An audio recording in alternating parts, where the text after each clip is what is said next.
Okay, it's time for our special guest. Years ago, I used to go down to New Orleans, and there was a wonderful magician there. And guess what? He's still there. I don't like to use the word worker because it sounds like I'm denigrating people who don't, who made the wise choice not to do magic for a living. But when I say worker, this guy's done it all, from corporate events to working behind the counter at a magic shop, to work in the streets of New Orleans, one of the toughest and most rewarding venues there is. And now he's gone on the intertubes and he's a big TikTok sensation. Oh, Mr. Big Shot with the kids. Figure out how he did that. It's my pleasure. The wonderful, the beautiful Mr. Doug Conn. Here he comes. Hey, Doug, how you doing, man? Hey, Dave, and greetings to the Hey, internet. how What are a warm you? welcome. Thank Are you you so much for that. a replica magic poster collector or something? What's going on there? You know, no, I'm not. Well, this is my dining room, and this is my attempt to craft a magic-esque arena to showcase my wares. I get it. No, I get it. Looks yeah. good. You know, one of the experts suggests that you have kind of a reoccurring themed. Which expert was that? One of the TikTok experts. Oh, one of them guys. I went down the rabbit hole really deep. Yeah, yeah. One That's of your those brand. guys. I get it. Yeah, it's my brand. Now, wait. Did we meet when I came down for Magic Masters? I thought we met before then, like down at Bennigan's and all that.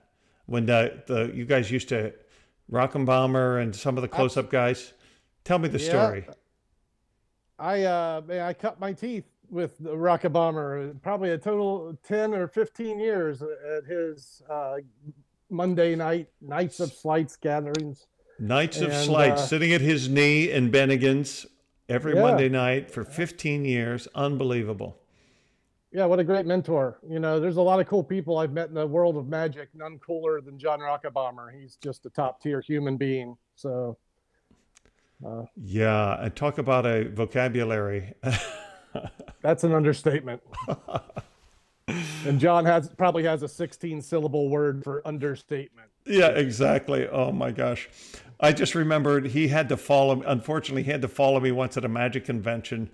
And I remember he said, now we go, what was it? He goes, from romper room to a funeral.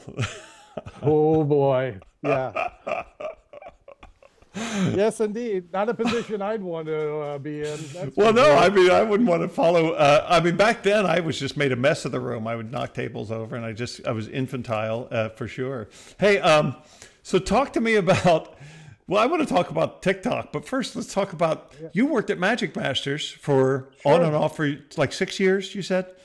Yep. I started in like the early 90s and I lasted a couple of years, and then I would go on to like other magic things. Like there's like Unlock the Magic, the Oreo gigs. You know, I take these contract gigs and think I could break out. And boy, I love your advice at the beginning of this where you suggest people not do magic for a living. That is wonderful advice. I take pride in talking people out of going into magic. And those who don't listen to me might have the tenacity to make it. Yes, tenacity it requires for sure. So yeah, I had that, and so I would use that tenacity to do other things, and then when I would fail, I'd come back to Magic Masters to build up for the next failure, and so here we go. Hey, I know exactly what you're talking about. I was working in a dinner theater in Virginia, and I got the call from my good buddy John Eakin, who had jumped aboard the Magic Masters Express down there. You were building shops in New Orleans. Ken Fletcher, who ran Magic Masters, he started it. It was his conception. I mean, for those who don't know, because it's all gone now, it was quite a thing in its day. You know, Ken was one of those guys. He was an old school salesman, wasn't he? He was in South America with, he put together little teams of like door-to-door magazine subscription sales teams. Yep. And he knew how to motivate people. He knew how to sell anything. And that's what he did in South. They threw him in jail because he didn't pay off the right politicians or something like that for a while. He escaped out of there. I haven't heard that story. Yeah, that's a whole nother story. But and then he loved magic, and he found Rocky Raccoon in a warehouse just laying there, and he bought the rights to it. I think his brother-in-law or something like, maybe his brother was manufacturing Rocky Raccoons up in Brooklyn, New York. And Ken built his own sweatshop in Stone Mountain, Georgia, and moved the operation down there. And he had this concept. He put a little magic kiosk in the Atlanta Hilton Hotel. And he noticed that the tourists, the guys with money, the businessmen, would kind of come over towards the more expensive products and the little wood turn thing, the brass products. And as an experiment, he put it on a little velvet, cover, and he put a little pin spot on it, and he jacked the price up 4 times. And he sold more to these businessmen. He goes, okay, that's it. That's my new business model. He knew what was going on. And he created this beautiful little jewel box magic shop based on Houdini's private library with Queen Anne furniture, oriental carpets, mahogany paneling, all custom made, beautiful marble fireplace. It looked like a gentleman's study. It was exquisite. It definitely attracted the money, huh? I mean, it did. It was a money trap. You didn't know it was the magic No, shop people would walk by and they'd think it was an antiquarian bookstore or an antique store. Right. They didn't know what it was. And all the salesmen were wearing suits. You wear a Brooks Brothers suit and you're polishing a quartz crystal ball or dusting a book with an old-fashioned that feather duster. Every shop had a old-fashioned turned wood handle with ostrich feathers, and that sold more than anything because that drew the money people in. They recognized, what? Who uses one of those? The feather duster is exquisite. And then they'd get in when we sell them a thumb tip for $40 or whatever, and nickels and dimes, and I mean, basically it was the house that Rocky built, right? We sold 20 raccoons for every magic trick.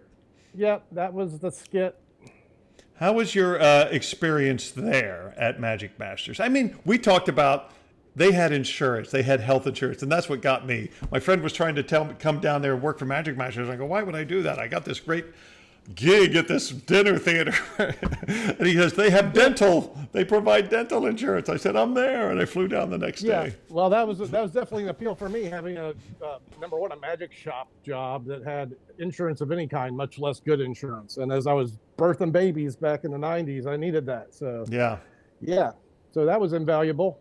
What was really invaluable is putting my face in front of other faces, hundreds of times a week, weeks on end, years on end, and that provided.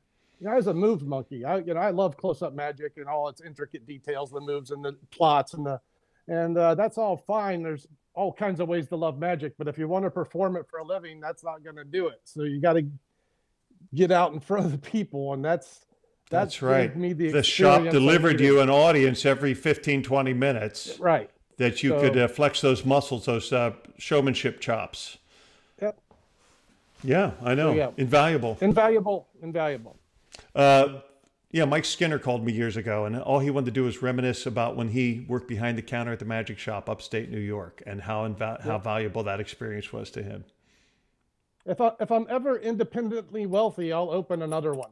But I got to be wealthy first. Yeah, you got to. I know. It's just, are there any magic shops left in New Orleans right now? There are not. Yeah. At this point, I know I have thoughts of opening an online store to appeal to my newfound TikTok followers. Right. I think I could give them a little guidance on how to learn magic. So teach the basics, right? I'm thinking like I'm thinking Magic Master stock. Yeah, absolutely. 10 or 20 items, the good stuff that a beginner could use. And maybe that's how I monetize this TikTok thing. That's a good idea. Well, it's also that magic shops and that kind of schlock magic, we call it, the nickels and dimes and the Svengali decks and so forth. That's the candy that the witch throws out in the woods, towards her house. That's how you get people interested in magic. Something people can do really quickly, get a reaction from. It's not too hard to do or comprehend. But then every once in a while, there's 10%. The cream of the crop goes, I want to go deeper. I want to read that Tarbell book or Bobo or Right, and that's what I want to be there for. I got a lifetime of experience. I'm ready to share. And well, that's what you hope, isn't it?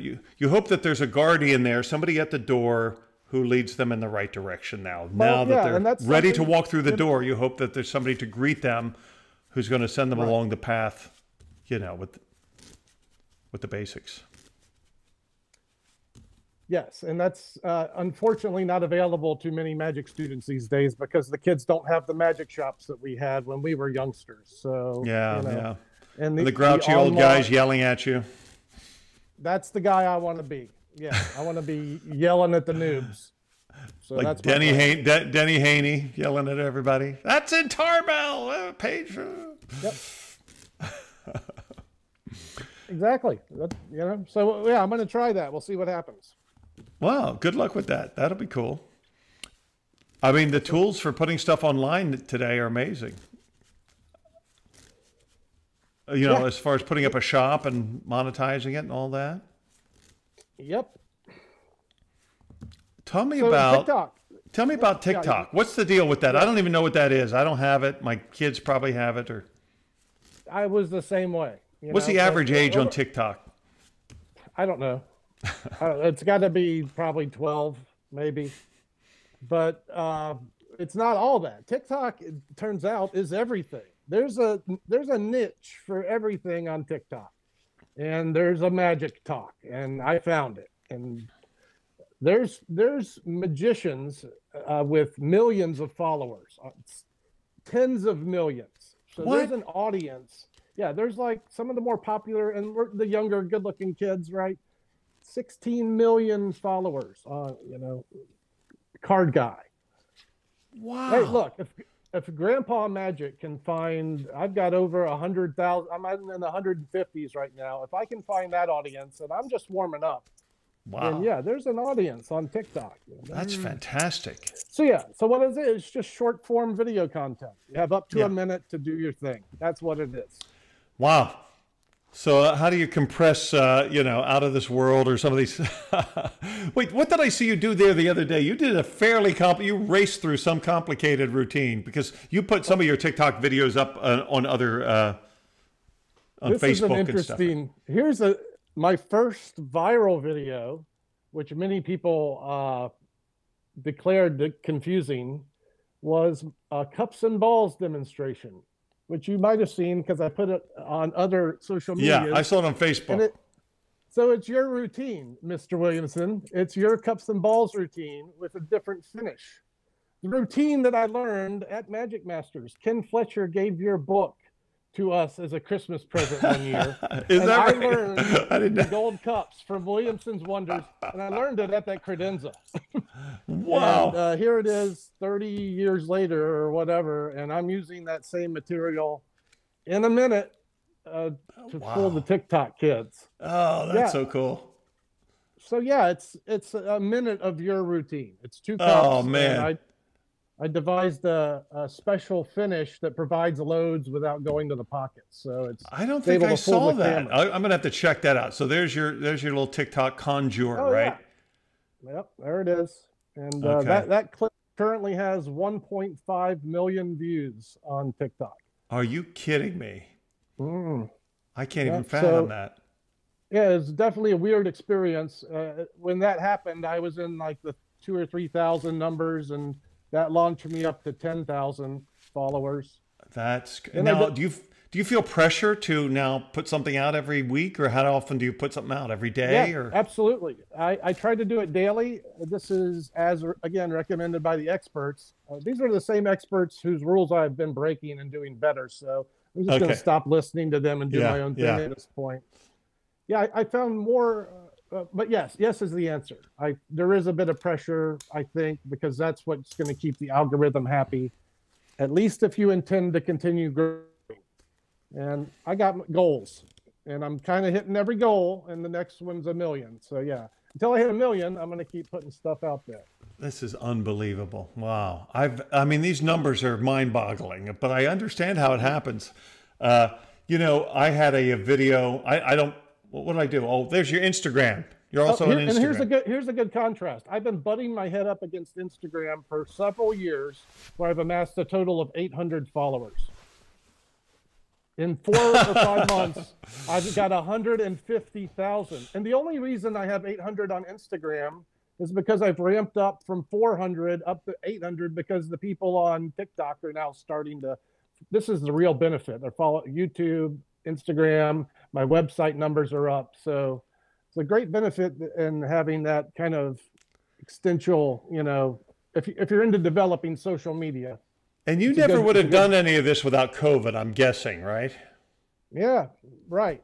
Yeah. Yeah. I at the beginning of COVID, I organized an online busking extravaganza. It was a series of 5 shows, and so that kind of got me interested in doing performing online. And I did a couple Zoom things, and I said, hey, if I'm going to be stuck inside, I've always liked making magic content. I've done this. I joined YouTube in 2006, and you might know the Second Deal. You know the Second Deal website? Sure. Yeah, of course. Back in the 90s, they had a video sharing, and I was doing it back then even. So that's interesting to me. You know, there's a lot of things like the Second Deal and all these kind of online little pockets, especially for sleight of hand magic, that I'm aware of some of them. But it's like there's the Genie Forum. What besides the Second Deal? What other kind of the online magic close-up card guy forums are there that you know of? Yeah. I mean, the Second Deal was a big one for a while. It was, yeah, it was for cards. It was very much the place to be. Certainly in that time span when the internet was just developing. You know, right? Like the first online magic lecture. You know, Steve Reynolds. He delivered the very first online magic lecture through the Second Deal. Is that right? Yeah. In the 90s. So wow. It was like groundbreaking place to be. Now it's kind of become, what? Go ahead. Is Steve what? Is Steve still in New Orleans?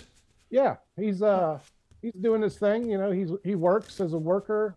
I mean, when it's not COVID, and he's down the Marlowe rabbit hole right now. So he's producing a lot of content based on some of the older unpublished Marlowe material. Wow. In addition with, he'd be a good guy for this. You know. Oh, I know.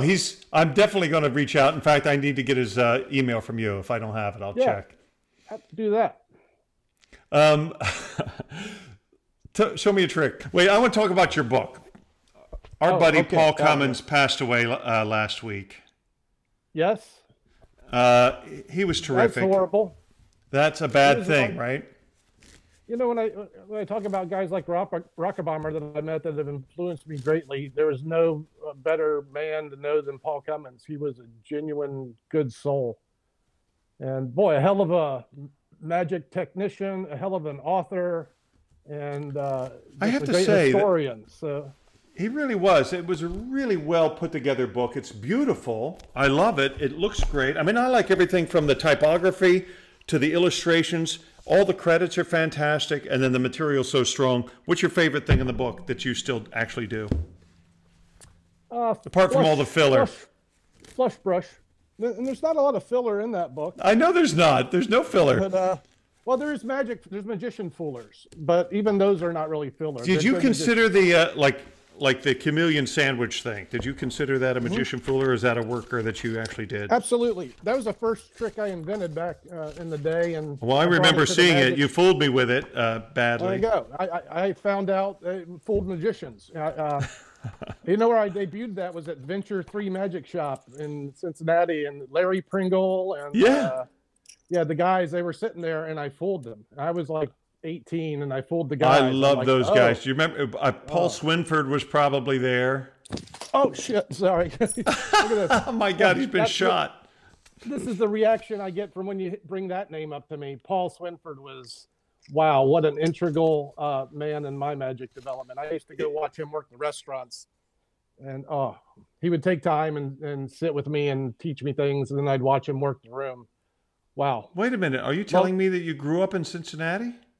I'm from Cincinnati. Yeah, that's where I'm from. Did you not know that?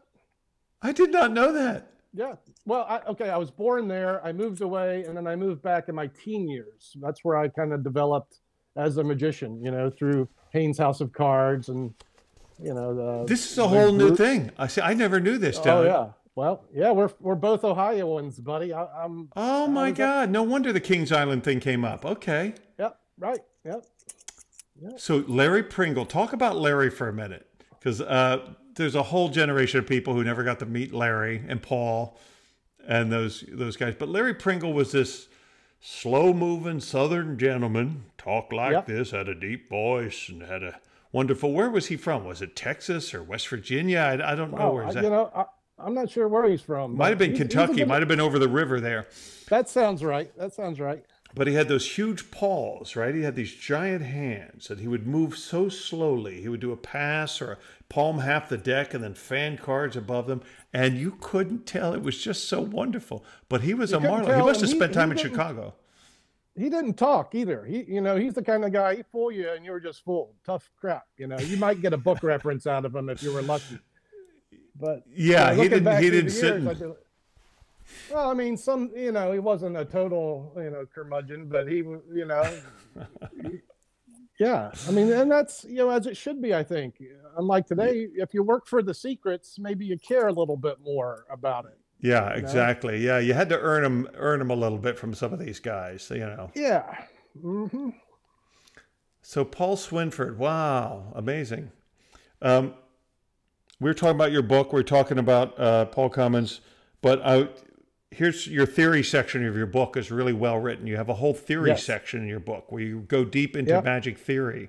And I always loved that. And that was like my favorite part of your book. It's, a lot of people have written full books about theory, like, Eugene Berger and Darwin. That's what I started with. Henning Nelms, but you've kind of condensed some of these thoughts and theories and all of your experience in magic from corporate performing to on the streets and you've got it down to a little bit of a nugget.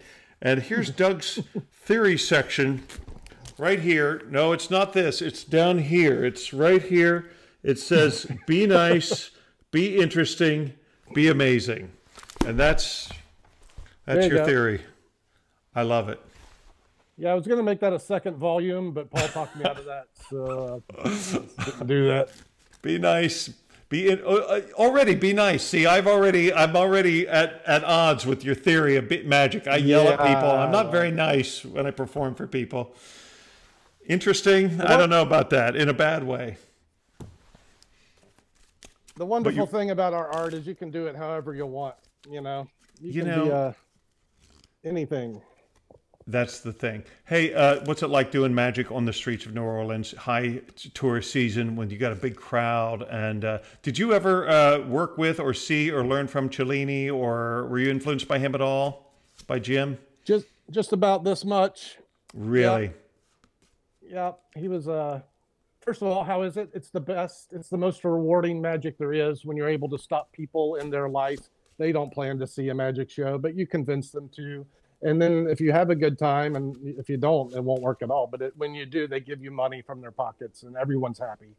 It's magic on your own terms. You're not interrupting people at a restaurant or, at a cocktail party with some corporate to-dos who look down on you. You're out in the wild and making real art. So totally rewarding. That's how that is. Corporate what? Who look down on you? Yeah, I don't enjoy working most professional venues. You're not an indoor man, huh? I do it and I hate it every time. There's not a time I do it and like it, but I do it. Because I know. the bills are still here. Yeah, you got the mortgage. I know. That's kind of soul crushing sometimes. I mean, it came to a head in the 90s when everybody was flush with money and all the bankers had money, and you'd go to these corporate events, and these guys were so spoiled. They were all flown in, first class or business class. They flew in some ladies from Dominican Republic to roll their cigars at the party. Hand-rolled cigars. So there's these ladies, flown in just to do that because they have so much money they can do that. It was in New Orleans for an event. In New Orleans at an event. This is when it happened. This is what broke me. Ray Charles was the entertainment after dinner. And he had, 20, 30-piece orchestra. And, I did my little magic deal or whatever. And then he starts singing. He's singing America, his version of America. I mean, just belting this heartfelt, beautiful, the orchestration. It was fantastic. I couldn't believe I was in the same room. It was really happening. Meanwhile, these guys are all got their cigars. They got their snifters of whatever, this, 200-year-old scotch or whatever. And they're talking over top of him. They can't be bothered with the entertainment on stage because they're all bragging about their houses and their wives. Yes. And stuff. And I'm watching this and it was like, I couldn't believe what I was seeing. I was like, this is soul crushing, if they would do that to Ray Charles, and then you go to somebody, you know, like you said, you go to the street, or when I got on like a Disney cruise line or something, finally, and there were families who've spent their life savings to go, and they're just so happy that somebody's entertaining them. It was like a whole new world. I was like, wow, this magic stuff, you know, people seem to like it. And for you, I'll make a little magic art. Let's start here. Whoa. That's nice. Sounds like a theme. Let's do aces. And let's spice it up a little bit. Diamonds, we'll use the king, the queen, the jack, the 10, that's the royal flush and diamonds. Spades, that's hearts, that's clubs.